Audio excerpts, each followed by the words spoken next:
ಸಾಧು ಕೋಕಿಲ ಅಂದರೆ ಒಂದು ಕಾಮಿಡಿಯನ್ ಅಂತಲೇ ಫಿಕ್ಸ್ ಮಾಡಿಬಿಟ್ಟು. ಆದರೆ ಈ ಎದೆ ತುಂಬಿ ಏನದು ಹಾಡುವೇನು ಒಂದು ವೀಕೆಂಡ್ ವಿತ್ ರಮೇಶ್, ಈ ಕಾರ್ಯಕ್ರಮಗಳು ಮತ್ತು ಕನ್ನಡಕ್ಕೆ ಹೋಗಿಲ್ಲ, ಇದರಲ್ಲೆಲ್ಲ ನಾನು ಒಬ್ಬ ಮ್ಯೂಸಿಕ್ ಡೈರೆಕ್ಟ್ರಾಗಿ ಜಡ್ಜಾಗಿ ಬಂದ ಮೇಲೇ ಗೊತ್ತಾಗಿದ್ದು ಸಾಧು ಕೋಕಿಲ್ ಅವರು ಒಬ್ಬ ಮ್ಯೂಸಿಕ್ ಡೈರೆಕ್ಟ್ರು, ಹಾಡುಗಳು ಕಂಪೋಸ್ ಮಾಡ್ತಾರೆ. ನನಗೆ ಎಷ್ಟೋ ಜನ ನನ್ನ ಸ್ನೇಹಿತರೆ ಬಂದು ಕೇಳ್ತಾರೆ, ಈ ಹಾಡು ನೀವು ಮಾಡಿದ್ದ, ಹೂವೇ ಹೂವೇ ಸಾಂಗ್ ನೀವು ಮಾಡಿದ್ದ ಅಂತ. ಕೆಲವು ಜನರ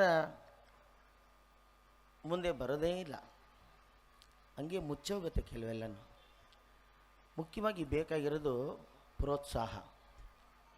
ಒಬ್ಬ ಗಾಡ್ ಫಾದರ್ ಬೇಕು, ಪ್ರೋತ್ಸಾಹ ಬೇಕು. ನಾವು ಮಾಡೋ ಸಾಧನೆಗೆ ಮನ್ನಣೆ ಸಿಗೋದಕ್ಕೆ ಅದರ ಹಿಂದೆ ಪ್ರೋತ್ಸಾಹ ಕೊಡ್ತಾರಲ್ಲ, ಅವರು ಬಹಳ ಬಹಳ ಬಹಳ ಮುಖ್ಯ. ನೀ ಏನೇ ಗೊತ್ತಿರಲಿ, ಎಷ್ಟೋ ಜನ ಎಂತೆಂಥ ಓದಿರೋರು, ಎಂತೆಂಥ ಕಲಾವಿದರಿದ್ದಾರೆ, ಕೆಲಸನೇ ಇಲ್ಲ ನೋಡಿ. ನಮ್ಮಂಥವ್ರು ಏನೋ ಒಂದು ಕಾಮಿಡಿ ಮಾಡಿ ಕಾಲ ನಾಯಿ ಅಂದ್ಕೊಂಡು ಇಷ್ಟು ಮೇಲೆ ಬಂದುಬಿಟ್ಟಿದ್ದೀವಿ. ಜನರ ಕಣ್ಣಿಗೆ ಕಾಣಬೇಕು ಅಂದರೆ ಪ್ರೋತ್ಸಾಹ ಬಹಳ ಮುಖ್ಯ ಸರ್. ಒಂದೇ ಒಂದು ಮಕ್ಕಳಿಗೆ ನಾನು ಹೇಳಕ್ಕೆ ಇಷ್ಟಪಡ್ತೀನಿ, ಈಗೆಲ್ಲ ಆರ್ಟಿಫಿಷಿಯಲು, ಒರಿಜಿನಲ್ ಯಾವ್ದಾರು ಇದೆಯಾ? ಇಲ್ಲವೇ ಇಲ್ಲ. ಹಣ್ಣು ಕೊಟ್ಟರು, ನಮ್ಮ ಮುಟ್ಟು ನೋಡ್ತಾ ಇದೆ ಪ್ಲಾಸ್ಟಿಕ್ ಎಷ್ಟು ಕೊಟ್ಬಿಟ್ಟವ್ರ ಅಂತ,